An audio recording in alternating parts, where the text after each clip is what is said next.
Break کے بعد خوشامدید bulletin کا آغاز کریں اور آپ کو بتائیں کہ بھارت کے بلا اشتعال حملوں میں 40 شہری شہید ہوئے.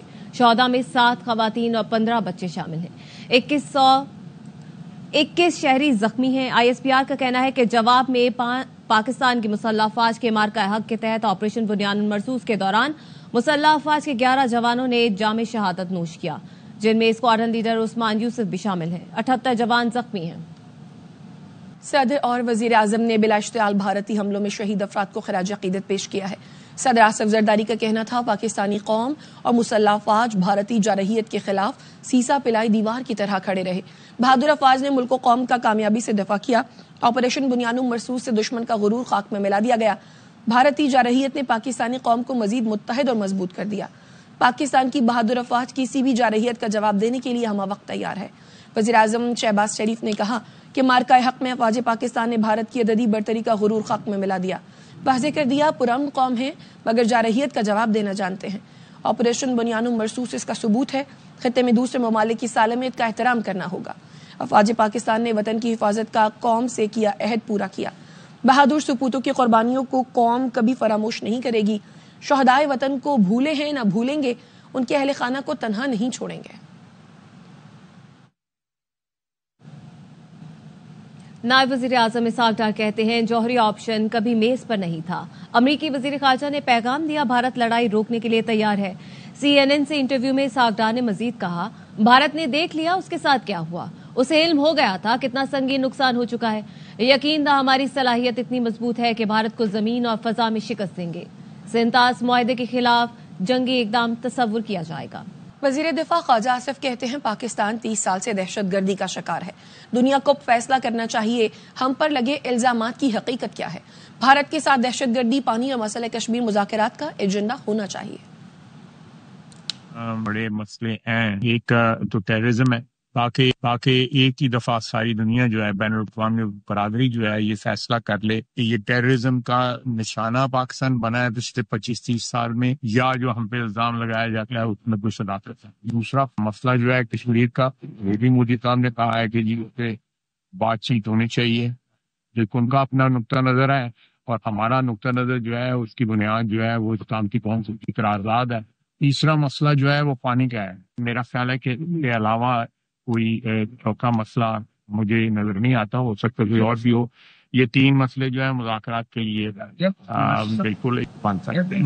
وفاقی وزیر اطلاعات عطا تارڑ کہتے ہیں کہ پاک بھارت سیز فائر کئی ملکوں کی سفارتی کوششوں کا نتیجہ ہے. غیر ملکی میڈیا کو انٹرویو میں امریکی صدر ڈونلڈ ٹرمپ مسئلہ کشمیر کے حل کے خواہاں ہیں. بھارت نے پاکستان کو پانی کی فراہمی تاحال بند نہیں کی. قوم افواج پاکستان کے ساتھ کھڑی ہے. پاکستان کی فتح روز روشن کی طرح عیاں ہے. بلوچستان میں ہونے والی دہشت گردی میں بھارتی سرپرستی کے شواہد منظر عام پر آ گئے. سیکیورٹی ذرائع کا کہنا ہے اس وقت بھارت میں 21 سے زائد دہشت گردوں کے بیس کیمپ چلا رہی ہے. بھارت پاکستان میں دہشت گرد کارروائیوں کے لیے تربیت ان کیمپوں میں کرتا ہے. دہشت گردوں کے کیمپس کا مرکز بھارتی ریاست راجستھان میں موجود ہے. کالعدم BLA کا سرغنہ اسلم اچھو 2016 میں بھارت گیا. اس بارے میں مزید کیا تفصیلات ہیں یہ لئیق الرحمان سے جانتے ہیں. بتائیے لئیق. بھارت پاکستان میں دہشت گرد گروپوں اور کالعدم تنظیموں کی مالی معاونت فراہم کرتا ہے اور اس کی سربرستی کے ثبوت بھارتی میڈیا نریندر مودی اور وزیر دفاع کے بیانات سے ثابت ہوتی ہے. دہشت گرد گروپوں کے سرگنا لاجسٹک اور آپریشنل بریفنگز کے لیے بھارت کا باقاعدگی سے دورہ کرتے ہیں اور ان کو طبی علاج بھی بھارت میں فراہم کیا جاتا ہے. 2016 میں کالعدم تنظیم BLA کے سرگنا اسلم اچھو افغان پاسپورٹ پر دلی گئے، راہ کے اہلکاروں سے ملاقاتیں کی اور اس کے علاوہ 2018 میں کراچی میں چینی قونصلیٹ پر حملے کے ماسٹر مائنڈ بھی تھے وہ. اس کے علاوہ دیکھا گیا کہ اسلم اچھو کا بیٹا ریحان 2018 میں دلبندین میں چینی انجینئروں پر خودکش حملے میں ملوث بھی پایا گیا. اسی طرح کالعدم BLA کے موجودہ سرگنا بشیر زیب 2017 میں افغان پاسپورٹ پر بھارت کا دورہ کیا اور بلوچستان میں ہونے والی حالیہ جو دہشت گردی کے حملوں کی منصوبہ بندی ہے اس میں بھی وہ واضح طور پر سامنے آیا. DGSP اس حوالے سے کئی بار ثبوت پیش کر چکے ہیں اور بتا چکے ہیں کہ مختلف حوالوں سے BLA کے جو لوگ ہیں ان کو سہولیات فراہم کی جا رہی ہیں. سیکورٹی ذرائع کا اس حوالے سے یہ بھی بتانا ہے کہ 21 سے زائد دہشت گردوں کے بیس کیمپس راہ چلا رہی ہے اور دہشت گردانہ کارروائیوں کے لیے دہشت گردوں کی تربیت بھی ان کیمپوں میں کی جا رہی ہے. جی شاید ٹھیک ہے لیکن رحمان آپ اس بارے میں اپڈیٹ کرے تھے، شکریہ. اور اسی معاملے پر بات کرنے کے لیے ہمیں جوائن کیا ہے بریگیڈیئر ریٹائرڈ راشد ولی جنجوا صاحب نے.